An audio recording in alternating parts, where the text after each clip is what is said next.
खारघर में पिछले 8 दिनों से जारी लगातार बारिश ने बेलपाड़ा आदिवासी बस्ती के लोगों की मुश्किलें बढ़ा दी है। बस्ती के कई घरों में पानी भर गया है, जबकि आधे से ज्यादा घर पानी से घिर गए हैं। स्थानीय लोगों का दावा है कि 4 घर पूरी तरह जलमग्न हो चुके हैं। निवासियों का आरोप है कि भारी नुकसान के बावजूद अब तक नगर निगम और प्रशासन की ओर से कोई राहत या सहायता नहीं पहुंची है। त्या रोडच्या भरणीमुळे पूर्ण डोंगराचं पाणी आहे तो पाणी खालती न जाता आमच्या घरामध्ये शिरतो। इथं याच्याकडे प्रशासनाचं पूर्णपणे दुर्लक्ष आहे। हेच आमचं म्हणणे आहे की त्यांनी लक्ष द्यावं।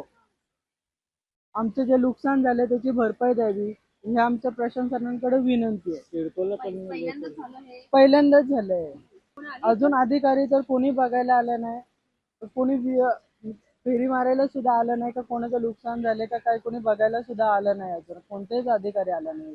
पाणी आता जो रोडचं काम चालू आहे, पहिलं पाऊस पडायचा खाली निघून जायचा नजरातो, पण आता सरळ रोडच्या भरावामुळे पाणी काय खालती जात नाही आणि पाणी सरळ रोडनी आतमध्ये इकडे रोडनी येतं आणि तो घरांच्या जी खालती घर आहेत त्यांच्यामध्ये शिरलेला आहे तो पाणी। आम्ही एक वास्तव 3-4 पिढे आमचे झालेले आहेत इथे आणि तिथपासून आम्ही इथे वास्तव करतोय आणि गेल्या वर्षापासून रोडचं काम झालं, भराव झाला, त्याच्यामुळे डोंगराचा पाऊस पूर्ण याच्यामध्ये यायला लागले खाली, नाहीतर हा पाणी सरळ खाली निघून जात होता नाल्याला।